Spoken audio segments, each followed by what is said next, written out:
Hola amigos parantos, kumaha damangus, gimana kabar kalian? Tetap jaga kesehatan ya. Oke, di video kali ini Mimin akan membawakan ending dari serial Akame ga Kill. Sebelum videonya mulai, harap cek dulu kuota kalian. Kalau sekarat, bisa numpang wifi tetangga. Bruh.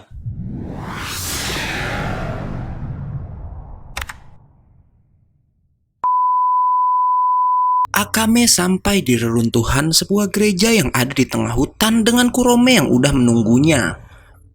Sebelum bertarung, mereka pun berbincang dan mengenang masa lalu saat keduanya masih berada di pihak yang sama. Kurome bilang ia sengaja memilih tempat penuh kenangan itu untuk pertarungan akhir karena di sana adalah tempat keduanya dipertemukan sejak mereka berpisah untuk dilatih di tempat yang berbeda. Dan di sana juga adalah tempat pertama kali Akame menyatakan bahwa ia memberontak pada kerajaan. Tak hanya itu, karena di sana pun tempat teman-teman mereka seperti Natala dan Doya sering berkumpul. Pertarungan pun dimulai. Kurome dibantu boneka Natala dan Doya langsung menyerang Akame. Namun saat pertarungan berlangsung, tiba-tiba ada seekor makhluk buas berukuran raksasa datang. Makhluk itu pun langsung menyerang Kurome, tapi Natala mengorbankan dirinya untuk menyelamatkan si Kurome. Melihat itu, Kurome menyuruh Doya melawan, tapi Doya pun akhirnya hancur di tangan sang monster.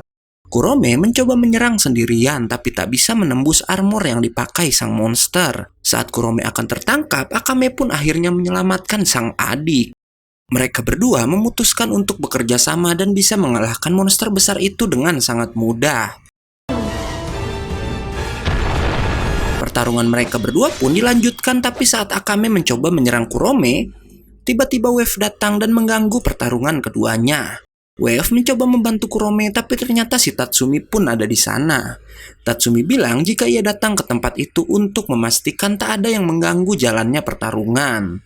Setelah diberi penjelasan oleh Tatsumi dan juga Kurome, akhirnya Wave pun mengerti jika pertarungan itu sangat penting untuk keduanya.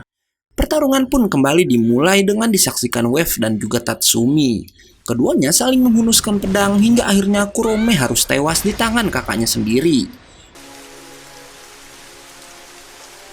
Akame lalu menyerahkan tubuh adiknya pada Wave dan Wave pun membawa Kurome pergi dari tempat itu. Setelah Wave pergi, Akame pun menangisi kematian adiknya di dekapan Tatsumi. Shin lalu berpindah pada sang kaisar agung dan si perdana menteri yang sedang melihat senjata kerajaan terkuat milik ibu kota.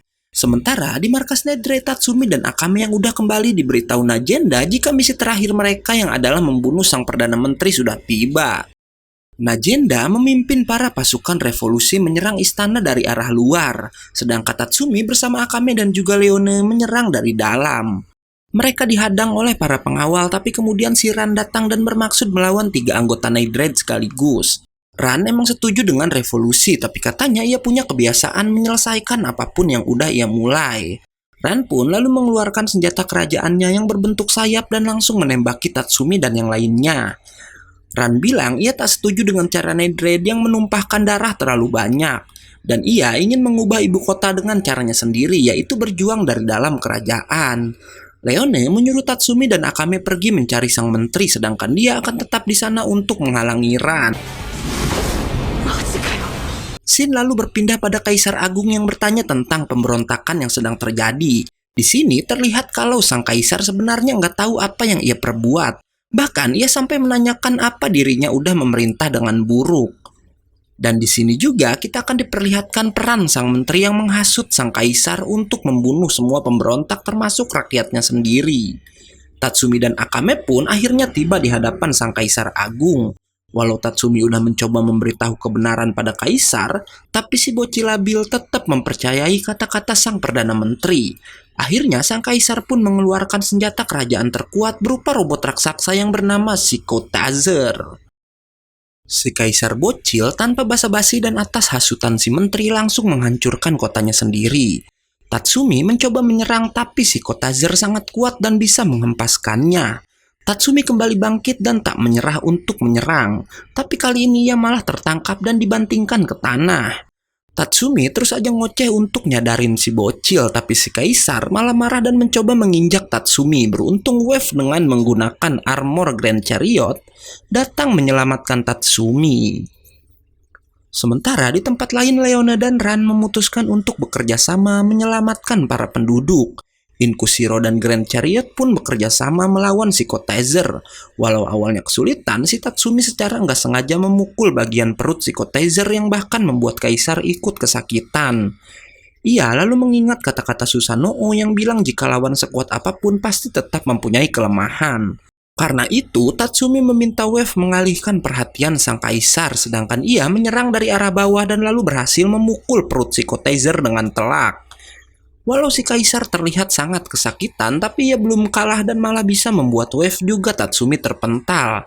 Tatsumi yang udah terkapar pun lalu membayangkan bulat si pemilik asli armor Inkushiro datang dan menyemangatinya.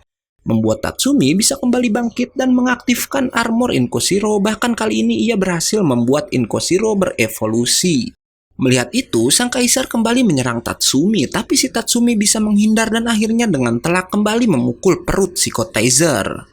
Psychotazer akhirnya bisa dikalahkan, tapi sialnya, si robot raksasa malah jatuh ke arah penduduk. Melihat itu, Tatsumi pun berkorban menahan laju jatuh si robot raksasa. Tatsumi pun akhirnya berhasil, tapi harga yang harus dibayar sangatlah mahal karena kemudian Tatsumi tewas dalam pelukan Akame. Esdet yang melihat kematian Tatsumi berkata jika Tatsumi mati karena ia lemah.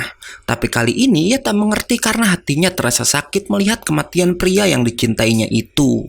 Melihat Esdet seorang diri, para pasukan revolusi bermaksud menyerangnya. Tapi hanya dengan satu kali serangan, Esdet bisa membunuh mereka semua dan membuat lingkaran es yang mengelilingi dirinya bersama Akame.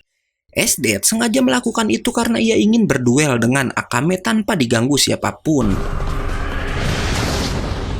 Esdet mendominasi pertarungan, tapi Akame nggak kalah hebat dan bisa sesekali menyerang Esdet.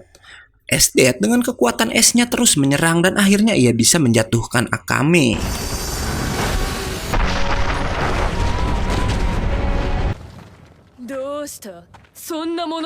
Saat Akame akan ditusuk, ia bisa bangkit kembali dan malah menyayat lengannya menggunakan pedang Murasame. Racun Murasame mulai menyebar di sekujur tubuh Akame yang terlihat sangat kesakitan. Tapi tak lama, tanda racun Akame menghilang dan ia pun bisa berevolusi yang katanya itu adalah teknik rahasia dari pedang Murasame.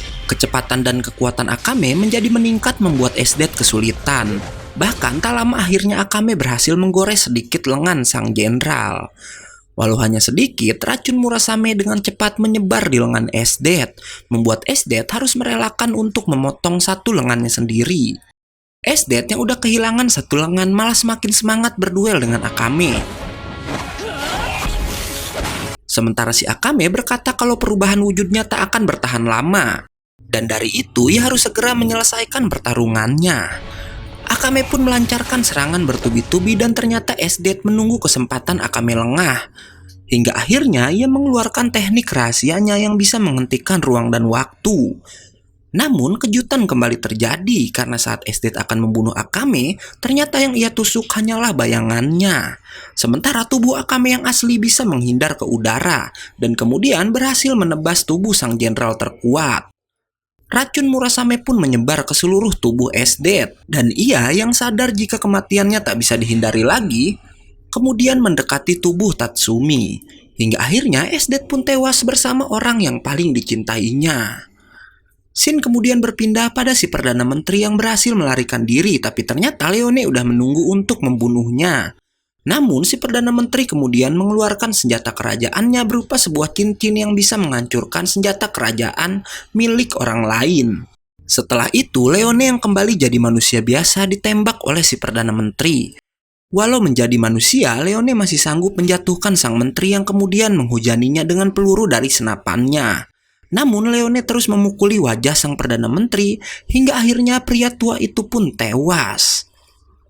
Malam harinya, semua penduduk merayakan runtuhnya kerajaan lama dan menyambut lahirnya kerajaan baru.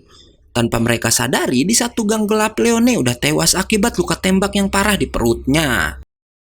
Di akhir film, kita akan melihat eksekusi mati sang kaisar atas permintaannya sendiri, karena ia merasa gagal menjadi seorang pemimpin. Di tempat lain, desa Tatsumi diberikan banyak emas oleh kerajaan baru. Tanpa penduduk ketahui, Tatsumi, Sayo, dan juga Ieyasu udah tewas. Bahkan mereka berkata akan mengadakan pesta meriah untuk menyambut kepulangan Tatsumi dan kedua temannya itu. Sementara Akame dan Najenda akhirnya memilih jalan masing-masing. Najenda memilih untuk mengurus kerajaan baru, sedangkan Akame melanjutkan petualangannya, lalu film pun mamat. Oke, sekian ending dari Akame ga Kill. Semoga kalian terhibur. Karena videonya udah habis, gue Ega undur dan gak yakin movie pamit.